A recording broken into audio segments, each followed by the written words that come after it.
लेकिन आप इस देश के कभी नागरिक नहीं बन सकते। 20 मिनट में आप इस देश का चक्कर लगा सकते हो। दुनिया के सबसे छोटे देश से ये वीडियो स्टार्ट कर रहा हूँ। दुनिया का सबसे छोटा देश जहाँ की पॉपुलेशन ओनली 700 लोग रहते हैं इस देश में। वेटिकन सिटी, इटली के रोम शहर के बीच में बसा हुआ ये देश। ये जो आप बॉर्डर देख रहे हो, ये वेटिकन सिटी का बॉर्डर है यहाँ पे। और इस साइड है इटली जहाँ पे मैं अभी चल रहा हूँ, और वो है वेटिकन सिटी। इमेजिन नहीं कर पा रहा मैं दुनिया के सबसे छोटे देश में ट्रैवल कर रहा हूँ मैं। थोड़ी सी झलक दिखा देता हूँ। ये इनका बॉर्डर है, इतनी लंबी इन्होंने दीवार बनाई हुई है ये वेटिकन सिटी की। और अंदर जाने के लिए 3 घंटे की लाइन लगी हुई है वहाँ तक अंदर जाने के लिए। जूम करके दिखा देता हूँ मैं कितनी लंबी लाइन है। वो आपको थोड़ा सा दिख रहा होगा वहाँ पे कितने लोग खड़े हुए हैं। कम से कम 3 घंटे अंदर जाने के लिए छोटे से देश में। ये लाइन बढ़ती जा रही है अंदर जाने के लिए। कितने लोग आए हुए हैं इस देश को देखने के लिए। आपको अच्छे से आइडिया दे दूं मैं अभी चल रहा हूँ इटली जो शहर है उसमें, और मेरे साथ में जो ये दीवार है ये है वेटिकन सिटी की। तो इतना ही फासला है वेटिकन सिटी और इटली का। बस ये देखो, अगर मैंने हाथ लगा दिया दिस इज़ वेटिकन, और अब मैं चल रहा हूँ इटली में। अभी मैं बिल्कुल इसके बॉर्डर के साथ चल रहा हूँ। उस साइड से आया हूँ मैं और आगे की साइड जाएंगे।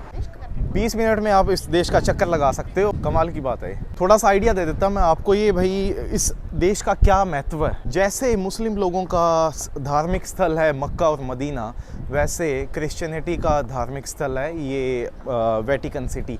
तो यहाँ पे दुनिया भर से क्रिश्चियन लोग हैं, वो यहाँ पे आते हैं। बेसिकली ये है क्रिश्चियन लोगों का रिलीजियस प्लेस, धार्मिक स्थल। काफ़ी सुना होगा क्रिश्चियनिटी में जो फादर कहते हैं, फादर चर्च में जाते हो तो फादर भाई ब्लेसिंग्स देते हैं। तो पोप के बारे में काफ़ी सुना होगा। पोप का मतलब होता है पापा, और पापा को आप फादर भी कह सकते हैं। तो आपने सुना होगा काफ़ी चर्च में फादर के बारे में।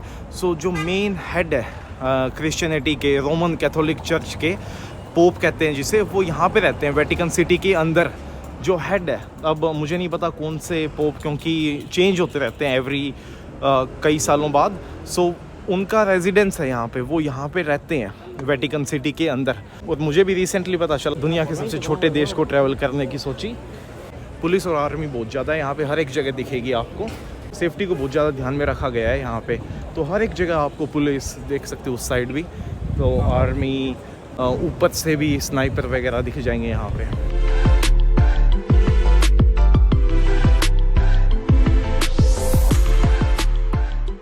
बेसिकली इस देश में जाने के 2 ही रास्ते हैं। एक रास्ता तो है जहाँ पे आप सीधा क्रिश्चियनिटी के हब में जा सकते हो चर्च देखने के लिए, और 21 चैपल बेसिकली जो यहाँ के क्रिश्चियन लोग जाते हैं मत्था टेकने के लिए, कह सकता हूँ बेसिकली मैं, देखने के लिए। और दूसरा रास्ता है ये।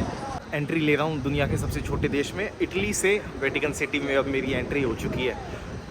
इमेजिन करके देखो, बस एक कदम पे आप नए देश में, और वो भी दुनिया के सबसे छोटे देश में। थोड़ा सा आपको मैं दिखा देता हूँ कैसा है ये देश।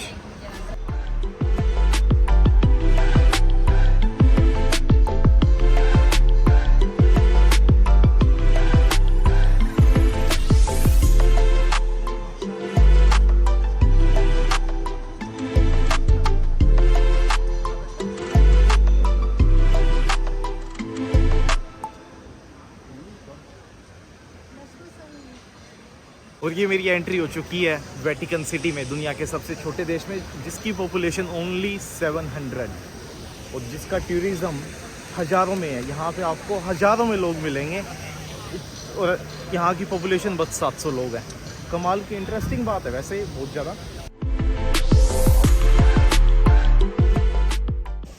और ये है क्रिश्चियनिटी का धार्मिक स्थल, ये है चर्च। इसको देखने के लिए कितने लोग आए हुए हैं यहाँ पे, और वहाँ पे इतनी लंबी लाइन लगी हुई है।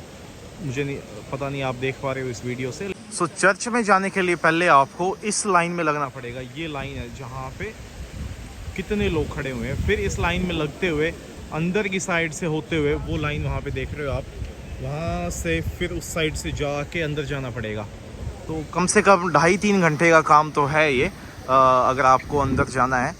लेकिन जो क्रिश्चियन लोग हैं वो डेफिनेटली यहाँ पे आते हैं, वर्शिप पूजा करने के लिए आते हैं। जैसे अपन जाते हैं सालासर, जैसे अपन जाते हैं केदारनाथ या सालासर, तो वैसे ही क्रिश्चियन लोग यहाँ पे आते हैं। मेरे पीछे सेंट पीटर्स बेसिलिका दुनिया का सबसे फेमस और बड़ा चर्च। देखो दुनिया का सबसे बड़ा चर्च, मैं बहुत चर्च देखे मैंने इस ट्रिप पे। मतलब हर एक टाउन में जाता हूँ, हर एक जगह मिलते हैं चर्च, मुझे हर एक जगह दिखते हैं मुझे चर्च। तो मुझे लगा भाई उससे बड़ा क्या होएगा, लेकिन यहाँ पे आके बाकी सारे तो बहुत छोटे दिख रहे हैं इसके सामने। ये तो कमाल ही है। और आपको शॉकिंग बात बताता हूँ इस देश की। इस 700 लोगों के लिए इस देश की एक खुद की करेंसी है, उसको कहते हैं वेटिकन लीरा। इमेजिन करके देखो, 700 लोगों के लिए खुद की करेंसी है इस देश की। लेकिन ज़्यादातर यहाँ पे यूरो यूज़ होती है, यूरो, क्योंकि इतना टूरिज़्म है और यूरोपियन यूनियन की अंडर आता है ये देश। ज़्यादातर यहाँ पे यूरो यूज़ होता है। और एक और बात है भाई, जो लोग यहाँ पे ट्रैवल करना चाहते हैं वो बस यहाँ पे टूरिज़म के बेसिस पे आ सकते हैं या रिलीजियस पर्पज़ के लिए। और मतलब अगर आपको यहाँ पे आके काम करना है या कोई भी जैसे सोशल सर्विसेज हो या सिक्योरिटी हो या कोई भी डे टू डे काम करना है तो आपको यहाँ पे वीज़ा मिल सकता है। लेकिन आप इस देश के कभी नागरिक नहीं बन सकते, मतलब परमानेंट रेजिडेंसी आपको इस देश की नहीं मिल सकती।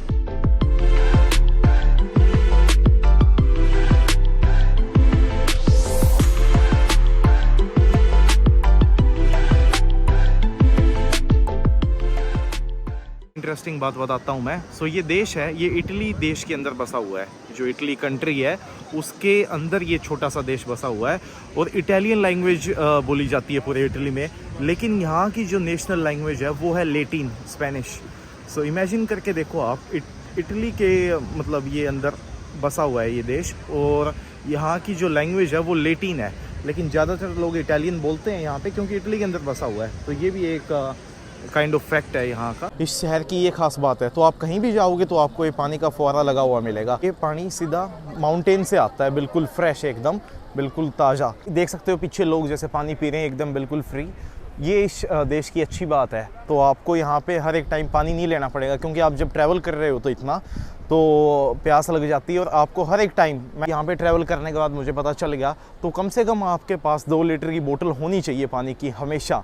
कई बार इतना महंगा मिलता है, एक छोटी सी बोतल आपको कम से कम 4 यूरो की पड़ेगी, 500 रुपये। तो मतलब छोटी सी बोतल आपको 500 रुपये की पड़ेगी। सो हमेशा पानी की बोतल होनी चाहिए साथ में। लेकिन इस देश की एक खास बात है, आपको हर एक जगह, तो मेरे पीछे वहाँ पे भी फ्री में पानी, उस साइड भी आपको हर एक जगह मिलेगा। तो ये एक अच्छी खास बात है इस देश की।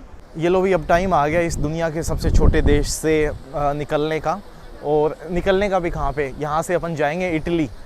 तो मैं कह सकता हूँ भाई, मैंने एक दिन में 2 देश देख लिए बैक टू बैक। तो बड़ी अचीवमेंट है ये, बहुत ख़ास बात है। और अब कितनी लंबी लाइन, ये देखो जो मेरे पीछे लाइन लगी हुई है, ये अंदर जाने के लिए है, चर्च को देखने के लिए और यहाँ के म्यूज़ियम को देखने के लिए। सो मैं तो इतना टाइम नहीं लगा सकता, क्योंकि मैं बस यहाँ पे 4-5 घंटे के लिए हूँ और शाम को मुझे जाना है मिलान, क्योंकि मेरी मिलान से स्पेन जो देश है उसकी फ़्लाइट है कल सुबह। सो लेकिन अगली बार कभी आएंगे तो डेफिनेटली चर्च में भी जाएंगे और म्यूज़ियम में भी। लाइन देखो कितनी लंबी है, यहाँ से स्टार्ट होते हुए एकदम पीछे कम से कम 3 घंटे आराम से मान के चलो आप, अगर आप लाइन में लग के अंदर देखना चाहते हो चर्च। बॉर्डर देखो इस देश का क्या है, ये है बॉर्डर, ये बस फेंस लगी हुई है और फेंस के उस पार है इटली और फेंस के इस पार है वेटिकन सिटी। सो ये है इस देश का बॉर्डर। ये लो भी, अलविदा कहने का टाइम आ गया वेटिकन सिटी को और मैं अब आ गया इटली में। इटली में मेरी एंट्री हो चुकी है अभी। पहले जिस भी देश में जा रहा हूँ मैं, तो उस देश के सोविनियर इकट्ठे कर रहा हूँ मैं। तो यहाँ का एक सोविनियर लेना है मुझे और देखते हैं कोई अच्छा सा सोविनियर मिल जाए वेटिकन सिटी का, क्योंकि हर एक देश के सोविनियर इकट्ठे कलेक्ट कर रहा हूँ मैं। ये लो भाई, यहाँ से अपन 1 ले लेते हैं। ये वाला मुझे अच्छा लगा सोविनियर, वेटिकानो।